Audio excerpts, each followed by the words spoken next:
Hello प्रिय छात्रों, नमस्कार। मैं अपने YouTube channel 3PS Hindi class पर आपका स्वागत करता हूं। हम लोग पिछले कक्षा में कवि सूरदास जी द्वारा रचित पद और गोस्वामी तुलसीदास जी द्वारा रचित वन पथ पर पद को अच्छी तरह पढ़ लिए थे हम लोग। आज हम लोग बहुत ही महत्वपूर्ण चैप्टर पढ़ने जा रहे हैं, सवैये, जो कि कवि रस खान जी द्वारा रचित है। आइए आज हम लोग सवैये को अच्छी तरह पढ़ते हैं। बड़ी ही सुंदर पंक्ति है, कवि रस खान जी लिखे हैं। आइए हम लोग पढ़ते हैं। मानुष हो तो वही रस खानी, बसो ब्रज गोकुल गांव के ग्वारन। जो पशु हो तो कहाँ बस मेरो, चरो नित नंद की धेनु मझारन। पाहन हो तो वही गिरि को, जो धर्यो कर छत्र पुरंदर धारन। जो खग हो तो बसेरो करो, मिली कालंदी कुल कदम्ब की डारन। बड़ी ही सुंदर पंक्ति है, कवि रस खान जी ने कहा है। कवि रस खान जी कहते हैं, मानुष हो तो वही रस खानी, बसो ब्रज गोकुल गांव के ग्वारन। हो का मतलब होता है मैं। मानुष हो तो वही रस खानी, बसो ब्रज गोकुल गांव के ग्वारन। कवि रस खान जी कहते हैं कि हे ईश्वर, यदि मेरा अगला जन्म मनुष्य में होता है तो मेरी इच्छा है कि मैं गोकुल गांव वालों के बीच, मैं गोकुल गांव में वालों के बीच में बसूं। मानुष हो तो वही रस खानी, बसो ब्रज गोकुल गांव के ग्वारन। कवि रस खान जी कहते हैं कि हे ईश्वर, मेरी इच्छा है कि यदि मैं अगले जन्म में मनुष्य में जन्म लूं तो मैं ब्रज के गोकुल गांव वालों के बीच में बसूं। जब पशु हो तो कहाँ बस मेरो, और हे ईश्वर, यदि मेरा अगला जन्म पशु में होता है तो इसमें मेरा कहाँ बस है। चरो नित नंद की धेनु मझारन। नित का मतलब होता है रोज, धेनु का मतलब होता है गाय, मझारन का मतलब होता है बीच में। फिर भी मेरी इच्छा है, हे ईश्वर, यदि मेरा अगला जन्म पशुओं में होता है तो मेरी इसमें कहाँ बस है। फिर भी मेरी इच्छा है कि मैं रोज नंद बाबा के गायों के बीच में चरूं। पाहन हो तो वही गिरि को, जो धरियो कर छत्र पुरंदर धारन। कवि कहते हैं, पाहन का मतलब होता है पत्थर, कि हे ईश्वर, यदि मेरा अगला जन्म पत्थर में होता है तो वही गिरि को, गिरि का मतलब पर्वत, तो मैं वही पर्वत बनूं जो धरियो कर, जो अपने हाथ पर धारण कर लिए थे। छत्र माने छतरी के समान, पुरंदर का मतलब होता है भगवान श्री कृष्ण। हे ईश्वर, यदि मेरा अगला जन्म पत्थर में होता है तो मेरी इच्छा है मैं वही पर्वत बनूं जो भगवान श्री कृष्ण ने इंद्र के गर्व को चूर करने के लिए छतरी के समान अपने हाथ पर धारण कर लिया था।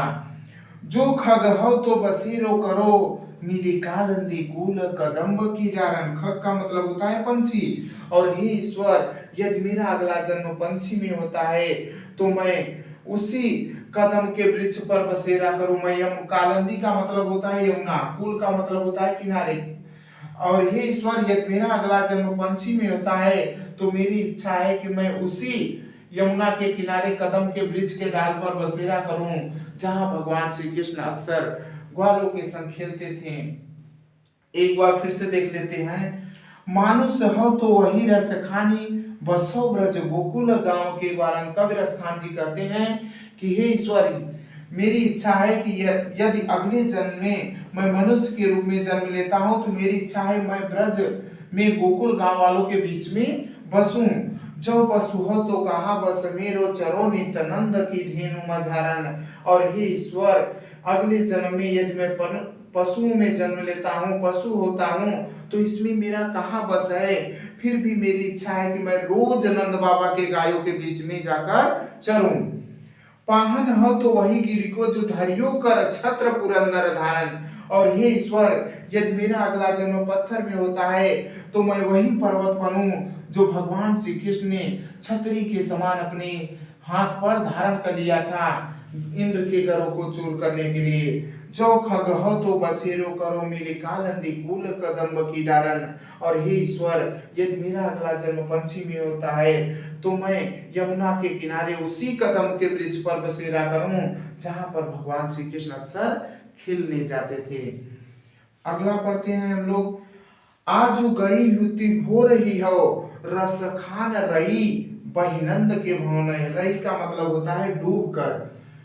एक गोपी दूसरे गोपी से कहती है कि हे सखी, आज मैं बड़ी सवेरे ही उस रस के खान श्री कृष्ण के प्रेम में डूबकर बहती हुई नंद बाबा के घर जा पहुंची। वाको जियो जुग लाख करो। वाको माने उनके, जियो माने जिए, जुग माने युगो, लाख मतलब होता है लाख, करोड़ का मतलब होता है करोड़ों। हे सखी, उनके पुत्र भगवान श्री कृष्ण लाखों करोड़ों युगों तक जीवे, जसोमती को सुख जात कहियो नहीं। और हे सखी, भगवान श्री कृष्ण को पा करके माता यशोदा इतना सुख पाती हैं कि उनके बारे में कहा भी नहीं जा सकता। तेल लगाई लगाई के अंजन, अंजन का मतलब होता है काजल। माता यशोदा अपने पुत्र श्री कृष्ण को तेल लगाती हैं, उनकी आंखों में काजल लगाती हैं, भौहें बनाए बनाए ठिठौने, ठिठौने का मतलब होता है नजर से बचने के लिए माथे पर लगाए जाने वाला काला टीका। और हे सखी, श्री कृष्ण के भौहे को सजा करके माता यशोदा उनके माथे पर नजर से बचने के लिए काला टीका भी लगाती हैं। डार हमेलन हार निहारत। और हे सखी, माता यशोदा भगवान श्री कृष्ण के गले में आभूषण डाल करके उसे निहारती हैं। वारत जो चुचकारत छौनै, छौनै का मतलब होता है पुत्र।